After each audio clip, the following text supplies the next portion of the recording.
Salut les coureurs, j'espère que vous avez la forme. Alors aujourd'hui, vidéo un petit peu spéciale. Ça fait longtemps que j'hésite à la faire celle-ci, mais ça y est, je me suis lancé. Aujourd'hui, je vous propose une vidéo complète sur mon histoire de coureur de 2013 jusqu'à aujourd'hui. L'idée aujourd'hui, c'est vraiment de vous faire revivre mon parcours le plus fidèlement possible afin que vous puissiez en tirer le plus d'apprentissage possible. En effet, comme beaucoup de coureurs, j'ai commis pas mal d'erreurs durant mes premières années. J'ai fait face à la blessure, j'ai fait face au doute. L'objectif, c'est encore une fois de me livrer à vous un maximum afin que vous puissiez vous aussi vous identifier peut-être à travers mon parcours et que ça vous encourage à continuer à croire en vous et à ne rien lâcher. Donc ce que je vous propose, c'est un petit retour en arrière. On se retrouve maintenant en 2013. Alors, en 2013, je suis âgé de 14 ans. Je suis en troisième et on m'apprend qu'il va y avoir le cross du collège, le fameux. Donc il faut savoir que j'ai eu une enfance très très compliquée qui a été marquée par le harcèlement scolaire. Ça a commencé à partir de la sixième en raison de ma couleur de cheveux. Donc ça a été très très difficile à vivre. J'ai changé 4 ou 5 fois de collège. Le sport pour moi à cette époque-là, c'était surtout le football. Ça me permettait un petit peu d'évacuer et de passer quelques bons moments. Et du coup, la révélation avec la course à pied, elle s'est faite, comme je vous l'ai dit, lors du cross du collège de 2013. J'étais alors âgé de 14 ans et je prenais le départ avec vraiment pour objectif de performer pour gagner confiance en moi et améliorer le regard des autres envers ma personne. C'est vraiment ce que je recherchais à cette époque-là. Donc je me suis beaucoup donné pendant les cours de sport à l'école en préparation et de mon côté j'ai commencé à courir. Donc bien sûr hein, je courais trop vite, trop longtemps et trop fort par rapport à mon niveau. Donc forcément je progressais pas vraiment. Et est arrivé ce cross où j'ai fait l'erreur du débutant. Je suis parti à fond, voilà, dès le début, j'ai fait 500, même pas 500 mètres en tête de course. Ça devait être un cross de 2 ou 3 km, je sais même plus trop la distance. Et je me retrouve très très vite esselé à partir des 500 premiers mètres, essoufflé, cramé complètement. Et j'arrive, il me semble, en 10e ou 11e position au sprint avec un copain, Thomas. Il se reconnaîtra peut-être s'il regarde cette vidéo. Et donc c'est comme ça que mon amour et ma passion pour la course à pied a démarré. Je me suis dit que c'était vraiment un sport qui me collait à la peau, qui me correspondait, parce qu'on pouvait compter que sur soi-même. Tandis qu'au football, j'étais un petit peu frustré parfois parce que moi je faisais peut-être un bon match, mais les équipiers derrière, ils jouaient pas le jeu forcément, il y avait un mauvais esprit, il y avait beaucoup de bagarres. Donc c'est pour ça que je décide en 2013-2014 d'arrêter le football pour commencer la course à pied. Alors je commence tout d'abord seul, où j'essaye d'organiser mon entraînement à raison d'environ 3 à 4 footings par semaine. Ça allait pas plus loin que ça, hein. Des semaines entre 15 et 30 km, même pas. Par contre, comme j'expliquais, l'objectif c'était toujours de battre mon record à chaque footing. Donc j'étais tout le temps un petit peu sur la corde raide. Je ne connaissais pas le principe d'endurance fondamentale. Donc c'était un peu compliqué de progresser. Et très vite, au bout de quelques mois de course à pied, je me plaignais de douleurs au niveau du dos qui avait déjà commencé un petit peu avec le football.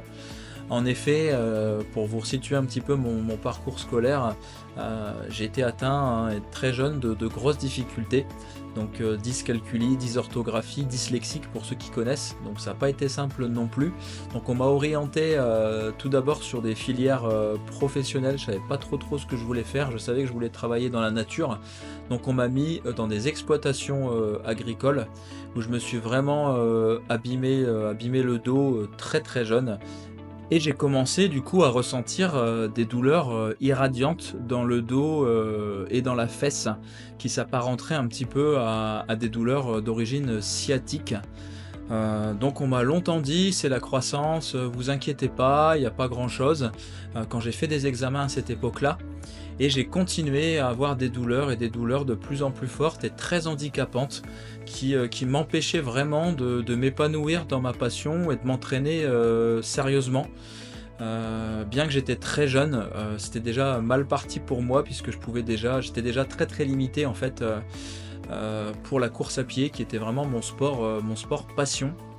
Et entre deux, donc je dirais en 2014-2015, je décide de me lancer dans un projet, fou, puisque, bah, je tombe sur un reportage, un soir sur les commandos marines, donc qui sont les forces spéciales de la marine nationale, et je suis pris un petit peu d'une révélation.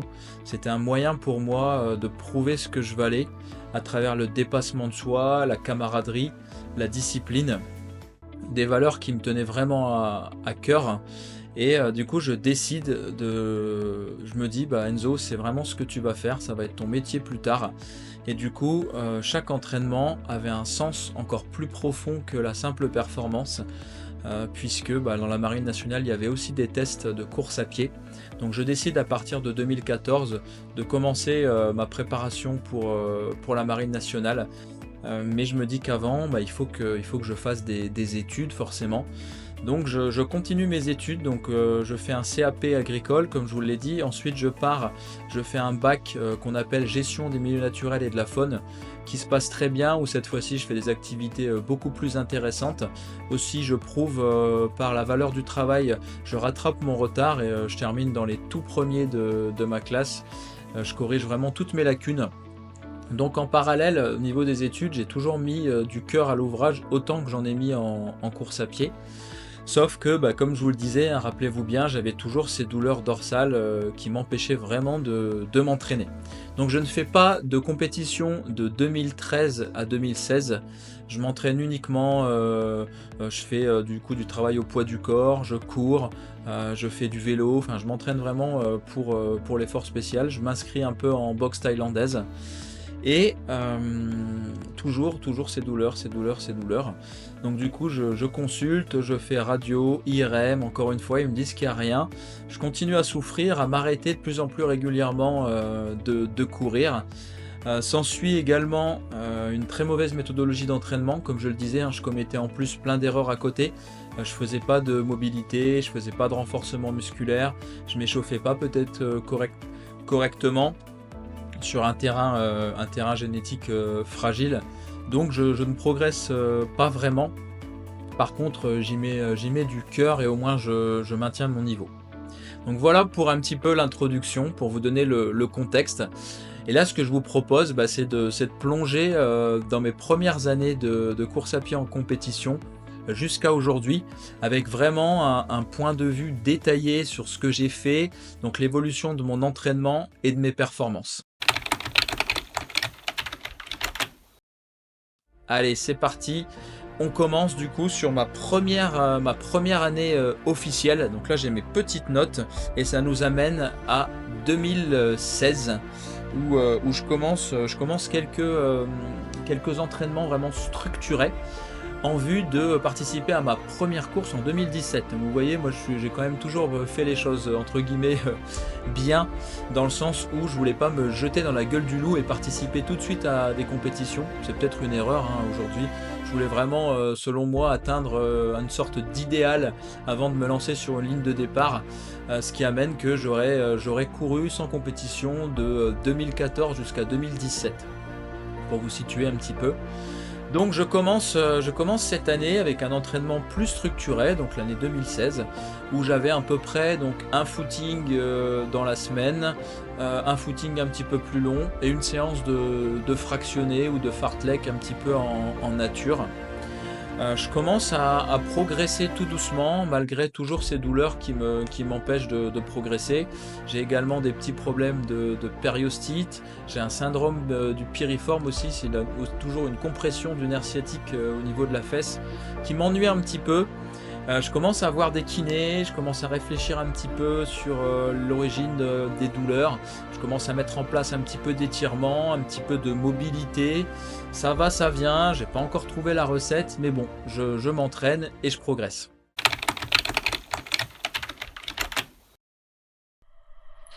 Nous revoilà maintenant en 2017. C'est là que commencent les choses sérieuses pour moi, puisque c'est là que je commence à faire des compétitions, et pas qu'un peu.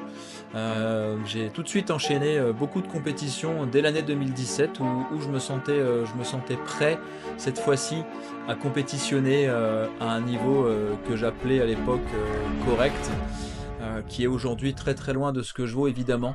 Donc 2017, nous voici sur ma première course qui s'est déroulée donc officiellement, je remonte, c'était le 5 mars 2017 lors du 10 km des 4 saisons pour ceux qui connaissent.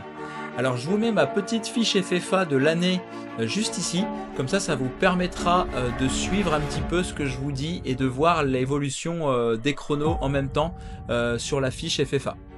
Voilà, donc en plus ça permettra pour ceux qui auraient des doutes, hein, de voir vraiment que tout ce que j'avance c'est bien réel, c'est bien des courses que j'ai fait à l'époque et c'est bien mon niveau de départ. Voilà, ce sont des courses officielles qui sont rentrées sur ma fiche FFA que j'ai téléchargée et que vous pourrez consulter année après année directement à l'écran. Donc cette première course de 10 km, je la boucle en 45 minutes 02, soit à peu près 4 minutes 30 par kilomètre. C'était donc ma première course. En effet, j'avais un petit peu triché, comme je vous l'ai dit, puisque j'ai commencé à m'entraîner en 2013-2014, où j'avais un niveau de départ avoisinant les 1 heure, entre 55 minutes et 1 heure sur 10 km quand j'ai débuté. Donc déjà, avec le peu d'entraînement que j'ai eu, malgré les blessures, j'ai quand même continué, on va dire, à progresser, et j'ai validé un premier step en 45 minutes 02. À cette époque, j'étais pas du tout optimisé, comme on peut le voir sur la photo juste ici. J'étais en cuissard, enfin en legging plutôt. J'avais beaucoup trop de couches, donc j'ai attrapé très très chaud très vite. J'avais des chaussures très très lourdes et je suis parti très très vite. Comme à mon habitude, en pensant que j'allais gagner la course. C'était vraiment ça mon gros défaut, hein, c'est que je voulais aller trop vite, plus vite que la musique. Et encore une fois, cette course-là, bon bah ça a été un premier step certes, mais encore une désillusion pour moi, puisque je me mettais toujours la barre trop haut, je me mettais beaucoup trop de pression. Je me souviens, j'étais arrivé 3 heures avant la course, ils n'avaient même pas encore monté l'arche de départ. Pour vous dire hein, la folie de détermination dans laquelle j'étais à cette époque. C'était bien, mais c'était beaucoup trop avec du recul. Mais bon, c'était mon caractère. C'est ce qui m'a amené où j'en suis aujourd'hui. Mais je vous le dis aujourd'hui, avec mon expérience, je pense que c'était une erreur de trop être dans la souffrance, de trop être dans le combat contre soi-même et de ne pas assez s'écouter. C'est vraiment ce que je retiendrai de mes premières années. Donc ensuite, je vais passer un peu plus rapidement sur le restant de ma saison, sinon ça va être un petit peu plus long. Donc après cette première marque sur 10 km, j'enchaîne le 2 avril, donc quelques jours plus tard, sur un 5 km que cette fois-ci je boucle de mémoire donc en 21 minutes 25. Vous verrez tout ça sur la fiche. Donc plutôt content, pareil encore vraiment hein, dans la souffrance, dans la douleur, très crispé, avec beaucoup de stress au départ, et puis un entraînement toujours inadapté avec beaucoup trop d'intensité. Mais bon, forcément quand on est débutant, quoi qu'on fasse, on progresse. Donc je progresse comme ça, step by step. Ensuite, le 17 avril, je réenchaîne sur un 5 km. J'étais un peu le spécialiste des 5 à l'époque, hein. C'était plutôt simple à faire et puis c'est comme ça que j'ai débuté tout simplement. C'était les courses de village les plus faciles à exécuter.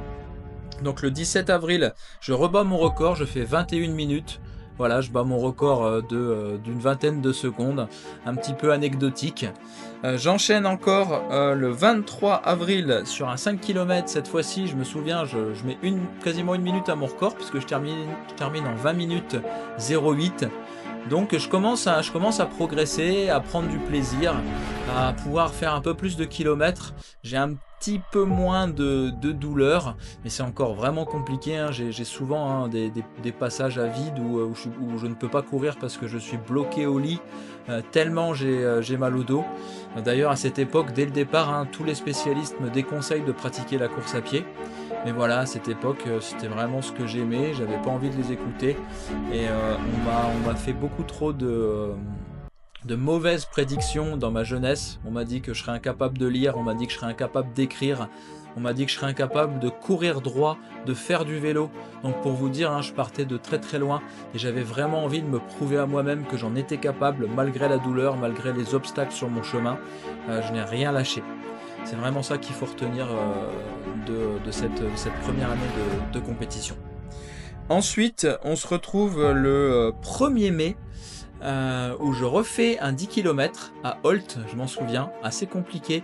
Il y avait des galets, il y avait un peu de dénivelé, mais je bats mon record puisque je passe en 44 minutes 19. Voilà, donc mon deuxième 10 km. J'avais déjà bien progressé et je valais, hein, pas loin de 40 minutes déjà sur le plat, vous allez voir. Ensuite, j'enchaîne le 28 mai sur de nouveau un 5 km que je boucle en 20 minutes 25.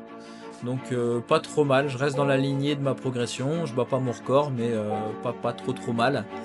Et ensuite je reste sans course, donc de juin, juillet, août, septembre, parce que je me reblesse assez gravement. Périostite tibiale, une petite fracture de fatigue, des douleurs au niveau du dos. Bref, j'en avais encore fait trop, j'avais pas écouté mon corps et j'étais dans un état émotionnel désastreux à l'époque. Je faisais également énormément de sport à côté au poids du corps. Je faisais pas loin de entre 1000 et 2000 pompes par jour. Rendez-vous compte, hein, j'étais vraiment obsédé par ce stage commando marine qui prenait beaucoup trop de place aussi dans ma tête et dans mon corps, ce qui me fatiguait et ce qui faisait aussi que je rentrais dans un cercle vicieux permanent de blessures et de surentraînement. Donc j'ai pu reprendre seulement la compétition que le 23 septembre sur 5 km où je réalise une performance de 20 minutes 59, donc pas terrible. J'avais perdu forcément une coupure, mentalement j'étais pas au top non plus. Donc voilà, ensuite je réenchaîne en revanche, comme quoi, hein, on progresse très vite, on passe des steps. Je réenchaîne le 19 novembre sur un 5 km que je passe en 19 minutes et 19 secondes, où je bats mon record personnel sur la distance. Et là je me souviens, je m'étais pas trop entraîné, je m'étais moins pris la tête. Je suis un grand passionné de pêche en fait et j'étais parti avec mon papa une semaine à la pêche de la carpe de nuit pour ceux qui connaissent. Ça m'avait permis de déconnecter justement, de me sentir mieux émotionnellement et à mon retour j'avais réalisé une bonne performance. Comme quoi vous allez voir, c'est vraiment le cœur de la vidéo. Inutile de trop se prendre la tête, on n'est pas des professionnels et la performance elle arrive toujours quand on s'y attend le moins, quand on est le plus détendu dans sa tête et quand on est capable d'être vraiment en contrôle à l'entraînement sans être en guerre avec soi-même sur chaque footing. Ça c'est vraiment la clé de la progression en course à pied et vous allez le voir, j'ai mis de nombreuses années à le comprendre. Mais aujourd'hui, c'est pour ça que je suis devenu coach et expert en course à pied. C'est pour vous éviter toutes ces précieuses erreurs et ce parcours du combattant que j'ai eu. N'hésitez pas à vous abonner surtout. Je vous le dis au passage, c'est vraiment important pour soutenir mon travail. Et posez-moi toutes vos questions dans les commentaires et dites-moi où vous en êtes dans votre parcours de coureur. Allez, on continue maintenant sur l'année 2018. C'est parti.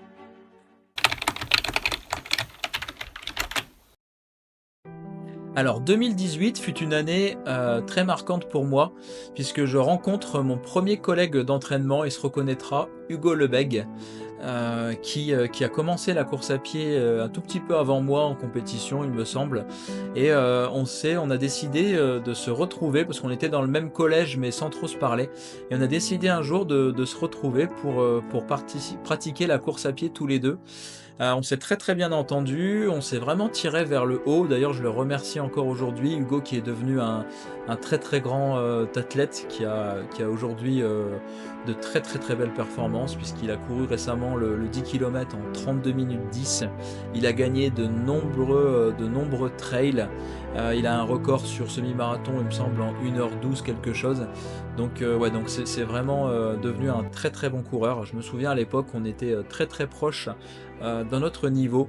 Et Hugo, bah, il a su faire preuve d'une grande régularité, d'un grand relâchement. Il s'est très très peu blessé, ce qui lui a permis vraiment de progresser année après année de manière linéaire. Et moi, mon parcours, ça a été vraiment un petit peu l'inverse, hein. Ça a été vraiment les montagnes russes. Je progressais, je me blessais, je progressais, je me blessais. Et on comprenait pas pourquoi aussi j'avais autant de douleurs, hein, pour mon jeune âge. Jusqu'au jour où, vous allez le voir, on m'a fait du coup un IRM, donc il me semble que c'était, ouais, en 2018, un deuxième IRM qui a révélé ce qu'on appelle une hernie discale au niveau de L5-S1 pour ceux qui connaissent. Et on a mis des mots un petit peu sur toutes ces douleurs que j'avais depuis des années qui me gâchaient la vie. Et on s'est rendu compte que bah, j'avais sans doute trop forcé dans ma jeunesse sur un terrain génétique assez faible. J'avais des disques intervertébraux déjà fragiles de par ma constitution. Donc malgré cette hernie discale et ces douleurs assez récurrentes, je continue la course à pied. Je mets beaucoup de choses en place. Je fais de la kiné, je me mets en place une routine d'automassage. Je commence à pratiquer ce qu'on appelle la mobilité. Donc je travaille beaucoup sur la mobilité de mon bassin, le renforcement de mes fessiers, quadriceps, ischio, mollets. Enfin, je pratique le renforcement musculaire de manière beaucoup plus assidue et ça porte ses fruits puisque j'arrive à courir un petit peu plus de volume. Je me mets aussi au trail avec Hugo et sur cette saison, en termes de chrono, ben, ça a donné le 6 mai 2018, je bats mon record personnel sur 5 avec un chrono de 18 minutes 53. Le 3 juin, je bats mon record sur 10 km avec une performance en 40 minutes et 23 secondes. J'enchaîne ensuite au mois de septembre sur de nouveau un 10 km où je bats mon record en 38 minutes 33. Toujours avec Hugo, cette fois-ci qui m'avait servi de lièvre durant cette course. Et vous verrez que cette marque a été très dure à battre. Ensuite, j'ai pas mal galéré. Donc 38 minutes 33, ça a été vraiment l'une des courses où j'ai été les plus fiers dans mes débuts. Vraiment, vraiment content de cette course où j'ai pu tout donner. Malgré toujours des douleurs au niveau du dos et la périostite qui était là, j'ai quand même fait abstraction de la douleur ce jour-là et réalisé une belle performance. Ensuite, gros changement pour moi, puisque je décide en octobre 2018, je décide de rejoindre un club d'athlétisme pour la première fois et d'être coaché par un coach au sein d'un groupe d'entraînement.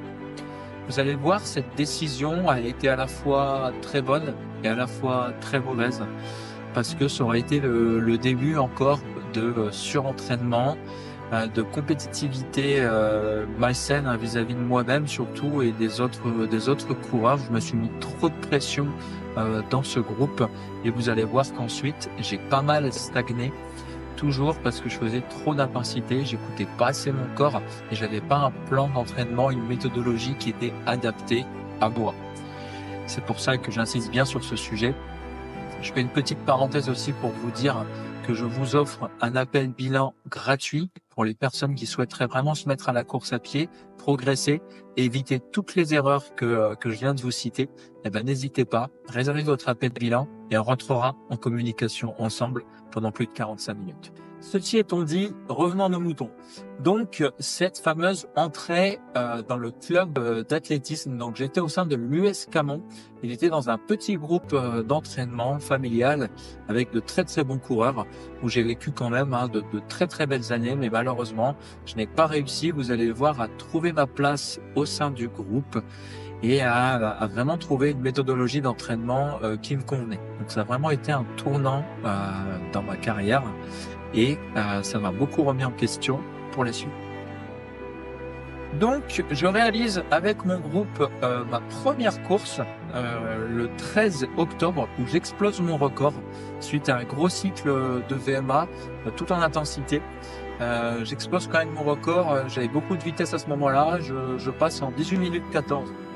Donc très satisfait quand même de cette première course avec mon club.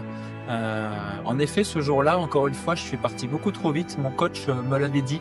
Je suis parti sur des bases folles. Je crois que je passe en 3,18 au kilomètre sur le premier kilomètre de la course. Et petit à petit, mon déficit d'aérobie va se faire sentir. Et ça, on va beaucoup en parler. C'est pour ça que je vous le dis. Et petit à petit, je ralentis en fait à partir du troisième.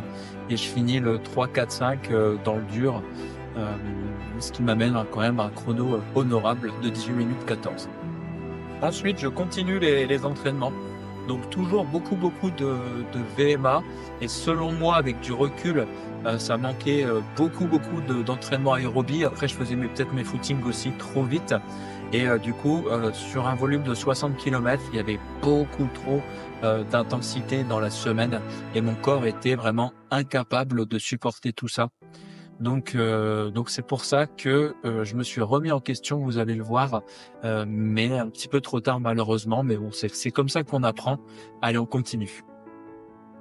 Donc ensuite, je réalise de nouveau un 10 km le 4 novembre avec mon groupe d'entraînement que je passe en 38 minutes 41 et je ne bats toujours pas mon record de l'année dernière, de 38 minutes 34, alors que j'étais beaucoup plus rapide.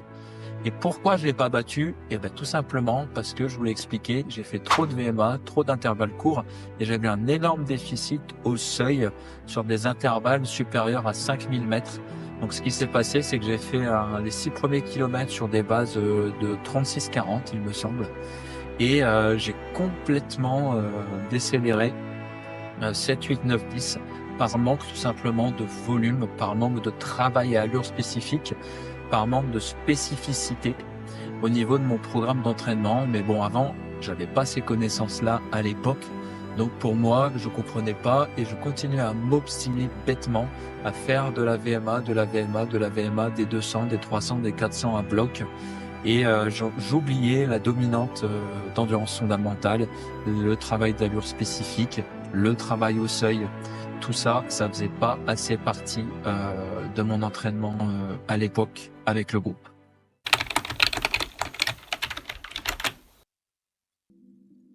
Ensuite, 2019, donc ma première vraie saison avec le groupe. Donc qu'est-ce qui se passe en 2019? Et ben en 2019, pareil, grosse stagnation. Donc on va passer assez rapidement, mais je recours à 5 km au mois d'août, il me semble. Juillet-août, c'est ça. Je fais 18 minutes 19. Donc pareil, je bats toujours pas mon record personnel, je stagne.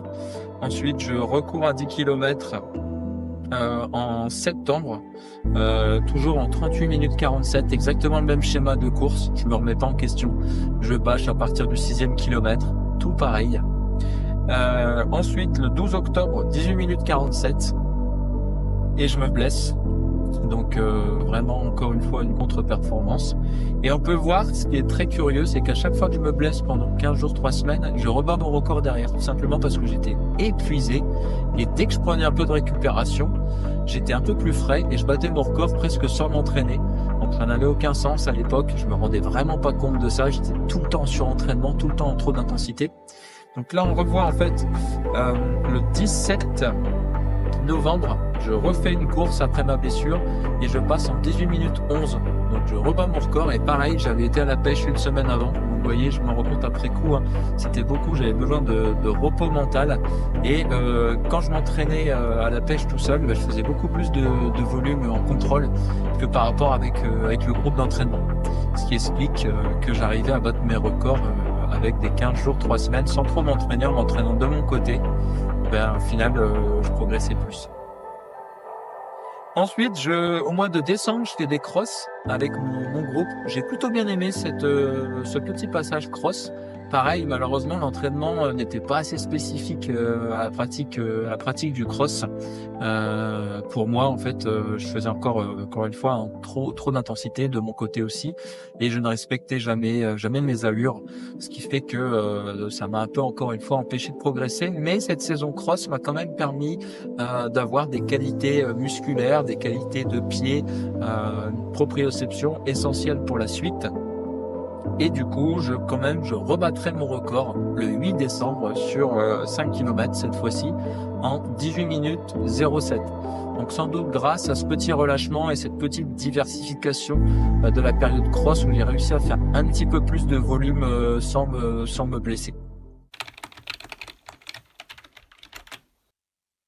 Ça nous amène cette fois-ci en 2020, donc deuxième année complète avec le groupe. Eh ben cette année, elle aura été très compliquée puisque je me suis blessé très vite, de nouveau une fracture de fatigue dès le début de l'année. Donc comme vous pouvez le voir, hein, c'était un peu catastrophe. Je me suis écarté pas mal du groupe. J'ai pas fait beaucoup de compétitions. J'ai couru qu'une seule compétition. C'était un 10 km que j'ai couru en février en 39 minutes 36, très loin de mes objectifs. Avec une grosse douleur sciatique et les périostes complètement inflammés parce que mauvaise méthodologie d'entraînement, surmenage, trop de VMA, trop de bitume, chaussures non adaptées. On pourrait en citer hein, mais c'est vraiment important de le comprendre que j'ai épuisé mon corps, et à côté je voulais toujours aussi continuer à m'entraîner pour la Marine nationale. Voilà, donc j'étais encore en études, donc comme je vous l'ai dit, hein, sur mes études, je reviens un petit peu là-dessus, mais j'avais fait CAP, bac professionnel, et j'ai fait aussi ensuite un BTS. Voilà, un BTS gestion et protection de la nature que j'ai terminé, qui m'a beaucoup plu, où je finis deuxième de ma promotion. Donc plutôt content, mais tout ça pour dire que je voulais tout mener de front, les études, l'entraînement, je voulais toujours en faire trop, et mon projet de la Marine nationale. Donc ça n'a pas aidé cette année-là. C'était l'année de l'examen en plus, donc ça n'a pas vraiment aidé. Donc j'ai fait qu'une seule course et ça a été assez désastreux quoi. Donc voilà pour l'année 2020, ça a été plutôt brève. Ensuite, ça nous amène à 2021.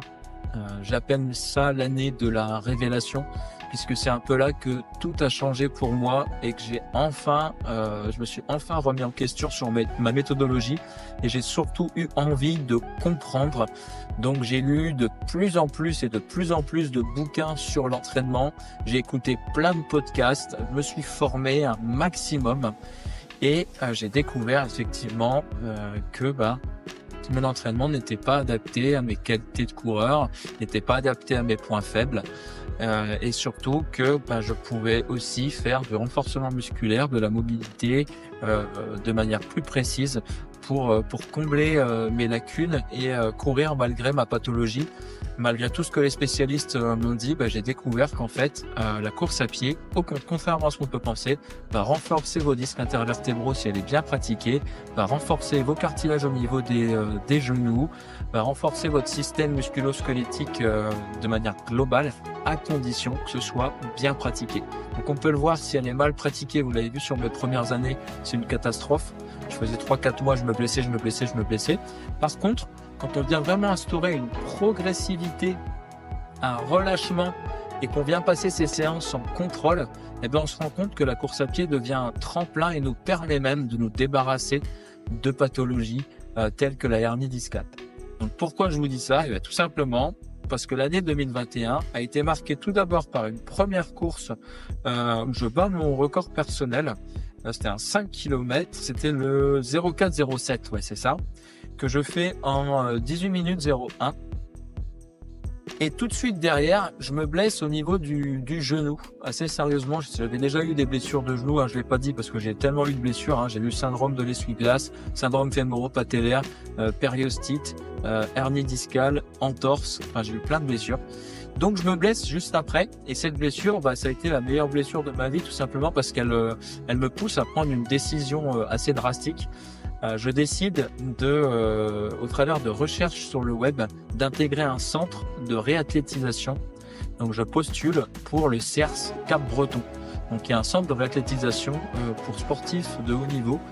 À l'époque, sans grand espoir, je pensais ne pas pouvoir y rentrer, mais je fais quand même une lettre où j'explique vraiment mon mal-être, ma volonté à performer, ma volonté à me rééduquer. Et par miracle, j'apprends qu'ils prennent quand même les sportifs amateurs qui ont un niveau régional, qui ont une licence. Donc grâce à ma licence et mes performances de niveau régional, j'arrive à rentrer dans ce centre de réathlétisation. Et là, ma vie de coureur a littéralement changé. J'ai été pris en charge par de très grands préparateurs physiques, par de grands kinés qui m'ont montré une multitude d'exercices qui m'ont permis de me renforcer toute la ceinture abdominale, toute la ceinture lombaire, les quadriceps de manière vraiment solide. Et j'ai passé plus d'1 mois là-bas. Et pendant ce séjour, j'ai décidé, je me suis fait la promesse que j'allais revenir plus fort et que tout ça serait derrière moi. Et du coup, le lendemain de mon retour, j'avais une course de programmée que j'ai gardée. Donc là-bas, je courais 20-30 km, pas plus. Par contre, je faisais 3 séances par jour. Je faisais du vélo, je faisais du renforcement musculaire, je faisais du gainage, je faisais de la proprioception. Je vais vraiment renforcer mon corps dans sa globalité. Et à ma très très grande surprise, j'explose littéralement mon record sur 5 km où je passe en 17 minutes et 17 secondes. Je retranche quasiment 1 minute sur 5 km en quelques mois, c'est énorme.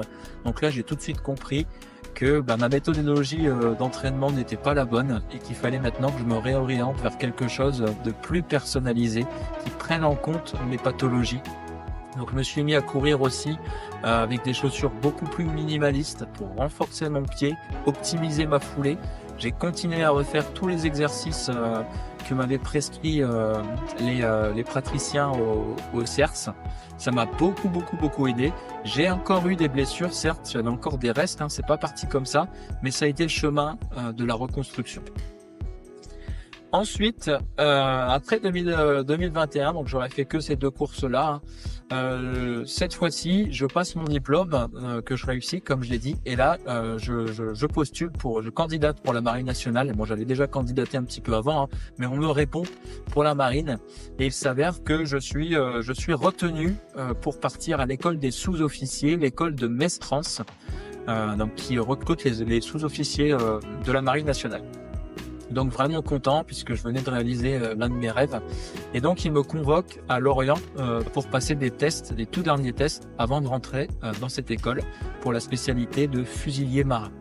Donc je réalise les tests là-bas, donc les pompes, les tractions. Donc il me semble qu'il y avait 40 pompes à faire. Il y avait 10 tractions strictes. Il y avait un test VAM-EVAL que je réussis vraiment bien. J'étais en forme, je fais palier 21,5.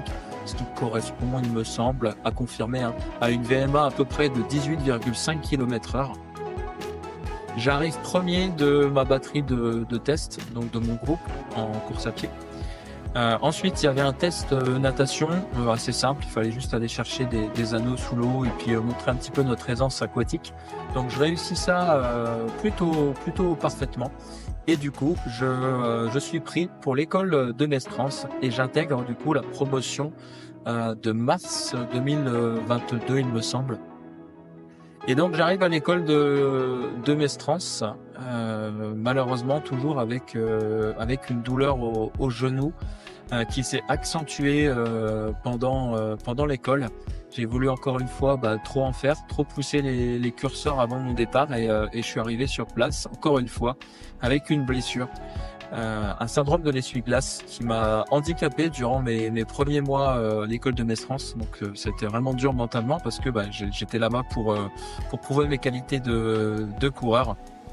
Et je me rends compte avec du recul, vous allez le voir, que c'était pas ma voie parce que j'étais pas forcément aligné avec moi-même. Je faisais vraiment ça pour me prouver des choses et j'étais dans un état émotionnel qui était vraiment pas bon. et ça se répercutait sur mon corps et j'avais des blessures qui arrivaient parfois sans explication malgré que j'avais fait tout ce qu'il fallait. L'état émotionnel n'était pas bon et la surcharge mentale m'a amené de plus en plus de blessures.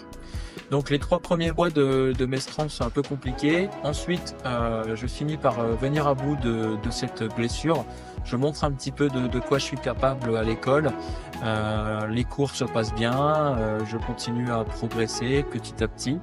Et malheureusement, un jour, sur un entraînement de sport de combat, un soir, je me blesse très gravement au niveau du pouce sur un crochet. Je tape dans le front de mon adversaire, ce qui fait que je me retrouve avec une très très grosse douleur. Donc la petite anecdote, c'est qu'on n'avait pas trop le droit de pratiquer en fait les sports de combat le soir comme ça. Donc c'est un peu de ma faute aussi. Je me laisse emporter par l'émulation de groupe. Je commets cette erreur qui aujourd'hui est peut-être l'une des plus belles erreurs de ma vie. Vous allez voir pourquoi par la suite, comme quoi le destin des fois est bien fait. Donc je me blesse. Je dis rien pendant 3-4 jours, je serre les dents, je fais des parcours aquatiques dessus et tout ça, je force, je me rends compte qu'il y a vraiment un problème. Donc je décide d'aller aux urgences de mon propre plein gré dans le civil pour pas alerter en fait les instructeurs et pouvoir continuer ma formation. Et donc le constat est implacable, double fracture avec déplacement du pouce. Donc ça s'arrête, l'aventure s'arrête pour moi. Je suis obligé d'appeler l'école de Mestrance, leur expliquer ce qui m'arrive. Le médecin me dit que je dois être opéré d'urgence, donc je suis opéré dès le lendemain. Donc là c'est vraiment la douche froide pour moi, tout qui s'écroule sur une erreur encore une fois, à trop vouloir en faire, à trop vouloir m'entraîner, à trop vouloir prouver des choses. Ça a été l'échec de trop. Donc là je suis renvoyé chez moi sur le champ, avec quand même la possibilité de retourner sur place une fois la guérison effectuée. Donc là, pendant cette période de 2022, j'effectue aucune course puisque il y a eu cette période de mestrance et il y a eu ma blessure. Donc dès que je rentre chez moi, encore une fois, je me venge un petit peu en faisant des très longues sorties. Je me souviens, j'avais fait un 45 km en pleine nuit. J'en fais trop, toujours à mon habitude. Mais par contre, étonnamment, je me blesse plus trop, voilà, parce que je pense que j'étais dans ma tête, j'avais soufflé un petit peu, je me sentais peut-être un petit peu mieux et j'avais surtout fait une grosse introspection de moi-même. Et ce qui nous amène à l'élément qui a un peu changé ma vie.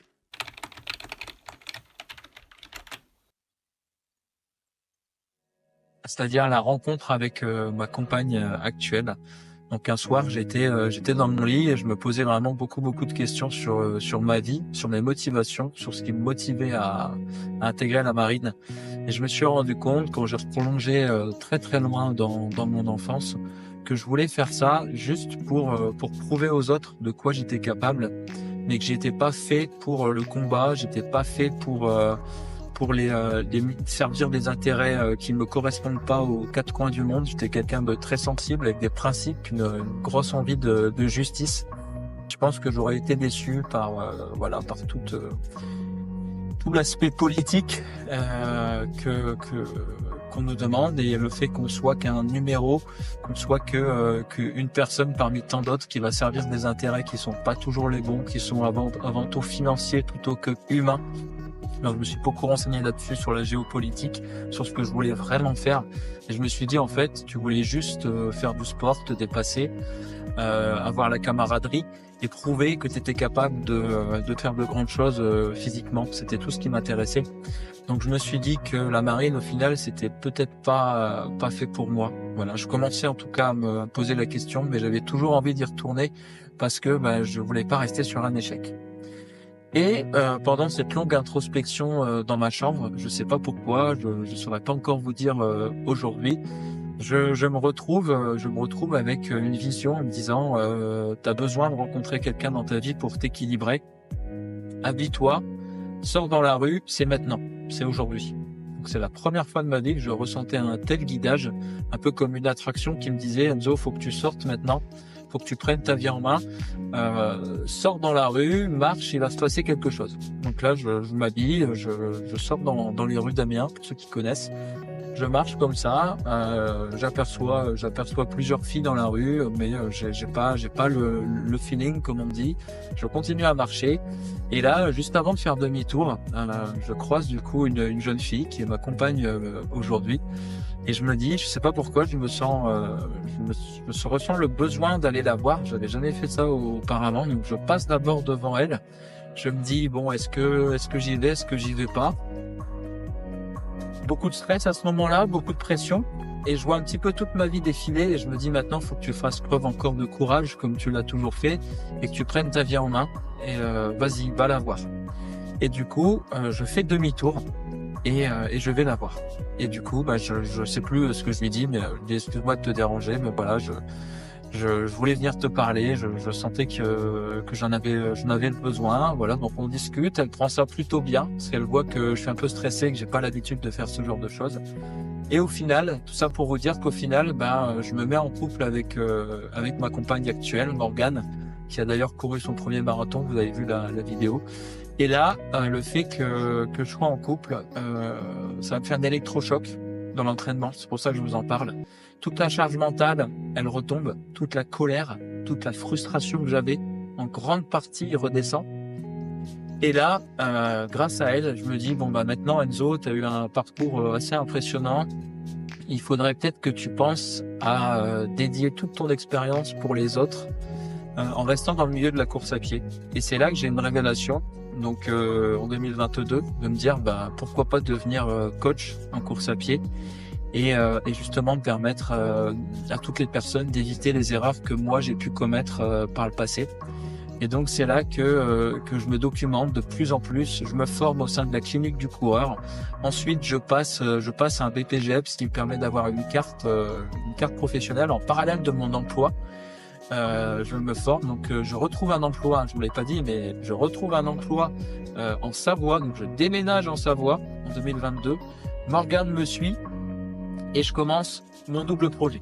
Voilà, et c'est là que je crée la méthode Run Success qui nous amène à la création de cette vidéo aujourd'hui, et ce qui nous amène à toutes les vidéos que vous avez vues auparavant, et à la grosse progression que j'ai eue grâce à cette méthode Run Success, donc qui est une méthode 100% individualisée, qui prend en compte vos forces, vos faiblesses, votre historique de coureur, vos blessures, et qui crée un plan d'entraînement sur mesure que je me suis appliqué à moi-même.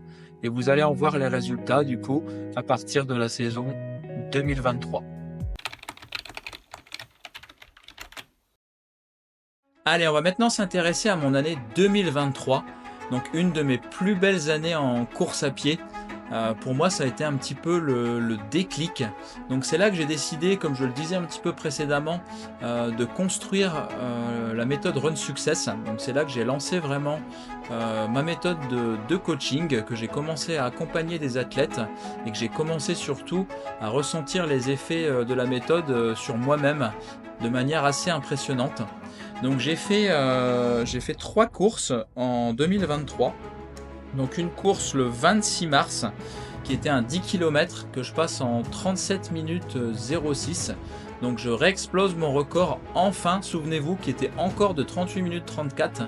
Donc là je confirme bel et bien que la méthode fonctionne. Donc comme je l'ai dit, des entraînements en contrôle, une dominante aérobie, s'écouter un peu plus, et surtout croire en soi et ne pas se comparer aux autres. C'est vraiment grâce à ça que j'ai réussi. Ensuite, j'attaque le 15 octobre sur mon premier semi-marathon en compétition, que je cours en 1h19. Pareil, une super performance, puisqu'il faut savoir que ma dernière performance en date à l'entraînement était de 1h30 sur semi. Donc pareil, une progression assez énorme, parce qu'en fait, vu que j'ai fait beaucoup de volume aérobie, je me souviens, j'ai fait des semaines à 100, 110, ce qui m'a permis de tenir une allure assez impressionnante jusqu'au bout. Donc une allure d'environ 3 minutes 45 par kilomètre pour faire 1h19.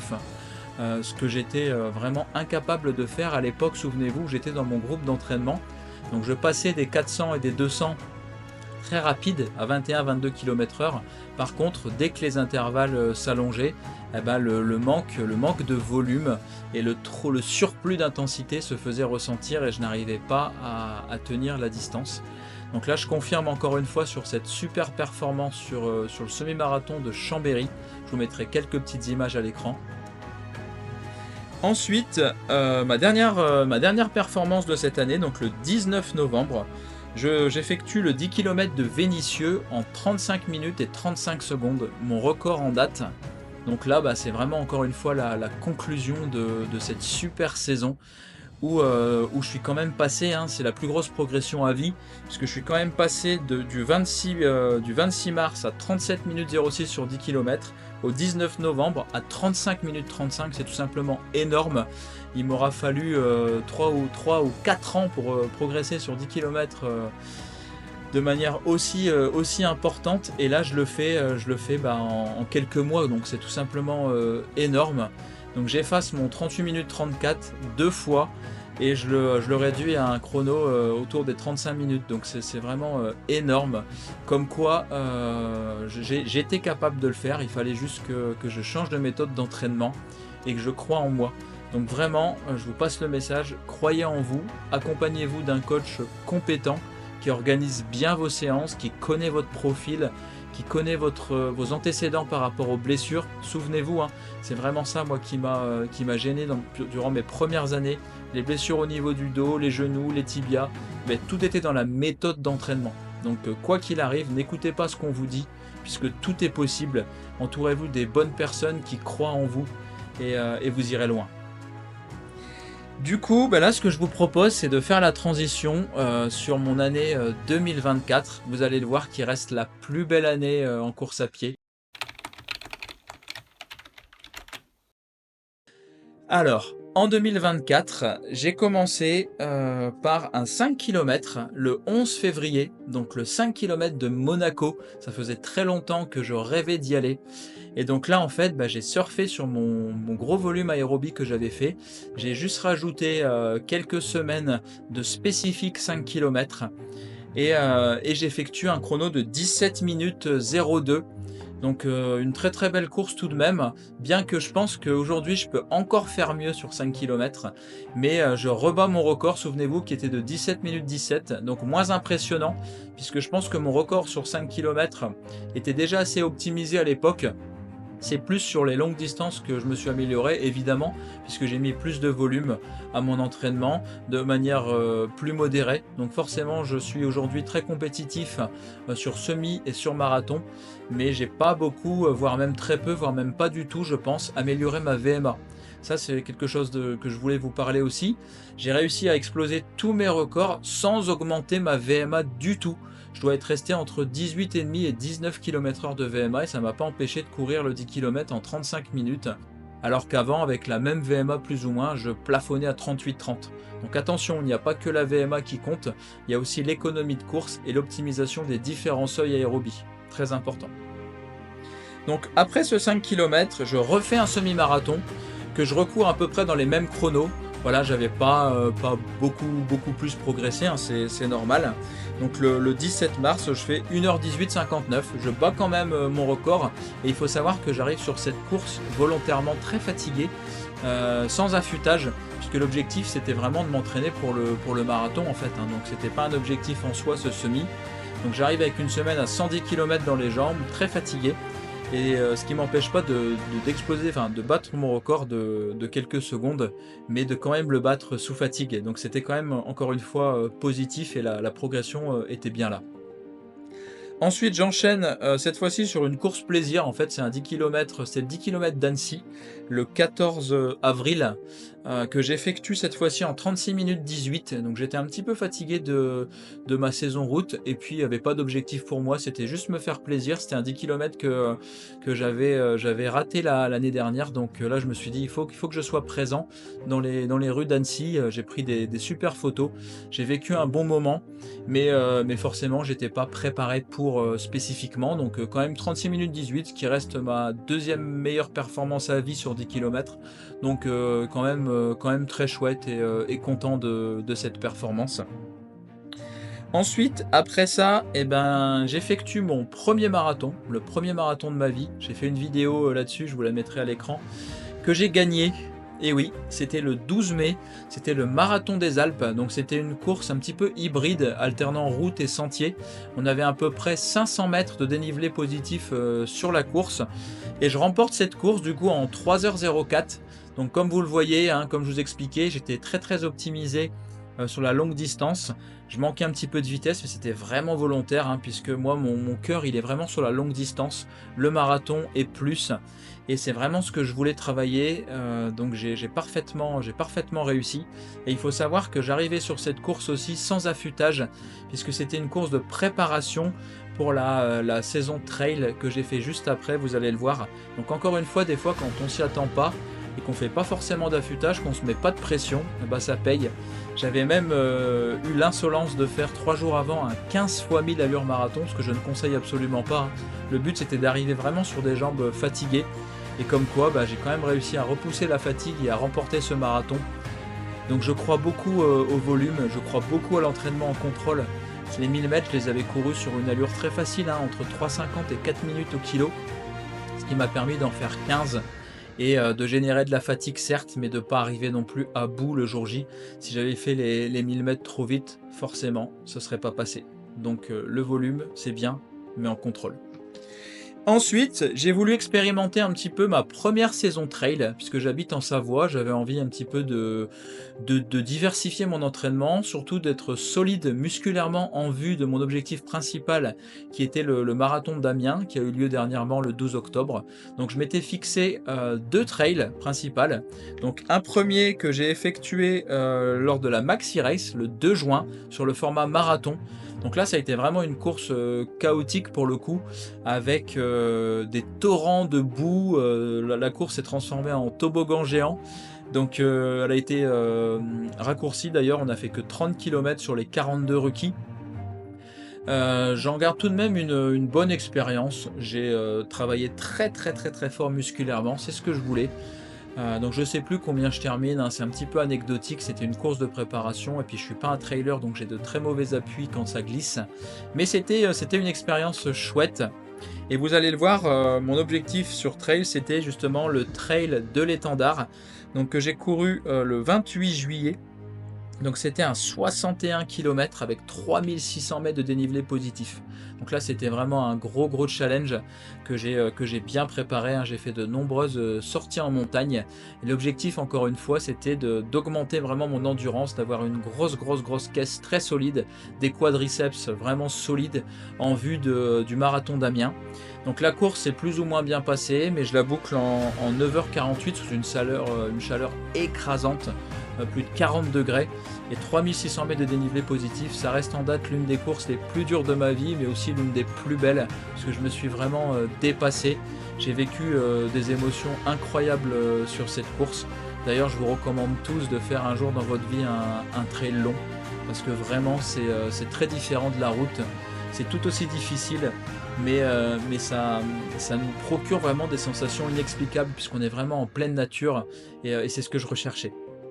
Et donc ensuite, j'ai entamé ma préparation spécifique pour le marathon d'Amiens, que j'ai fini par courir en 2h50.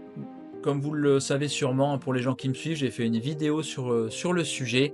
Je suis plus ou moins content du chrono qui reste très bon, hein, mais je visais plutôt 2h45. Alors malheureusement, il y a eu plusieurs petits pépins pendant cette préparation. Donc comme je l'ai dit, hein, je ne vais pas m'éterniser dessus, mais pas mal de problèmes familiaux. J'attrape le Covid et en plus de ça, le parcours était vraiment pas performant ce jour-là, puisqu'on a reçu des torrents de pluie avec des énormes flaques d'eau sur le parcours. Il faisait également très froid. Donc je pense que j'ai à l'heure actuelle un 2h45 bas dans les jambes, mais je pense qu'il faut y aller, faut être humble avec la distance du marathon, y aller progressivement, et je reste quand même très fier de cette performance de 2h50 sur marathon. Imaginez-vous la progression, hein, de 2016 où je courais encore le 10 km en 45 minutes, et là en 2024 je cours un marathon à plus de 15 km/h, donc en 2h50. C'est vraiment inespéré pour moi, hein, avec toutes les galères que j'ai subies. C'est pour ça que je voulais vraiment finir sur cette note, sur ce marathon. Encore une fois, pour vous montrer que tout est possible. Voilà, je pense que c'est maintenant le moment de conclure tout doucement cette vidéo très longue qui retrace tout mon parcours. J'avais vraiment à cœur de la faire. Je sais que seuls les vrais regarderont cette vidéo jusqu'au bout et pourront vraiment connaître mon histoire, mon parcours et comment j'ai fait pour en arriver là. Comme vous l'avez vu, hein, tout ce que je dis est vérifié et vérifiable sur ma fiche FFA que vous avez à l'écran à chaque fois sur chaque année. Donc avec moi, il n'y a pas de mytho, hein, pour le coup. Je vous ai tout dit de A à Z, tous mes doutes, toutes mes blessures, toute mon histoire. C'était vraiment important pour moi de me livrer à vous et de vous montrer que tout est possible. Donc pour les personnes maintenant qui souhaiteraient rejoindre l'aventure Run Success, sachez que je vous tends la main et j'ai vraiment hâte d'échanger avec vous.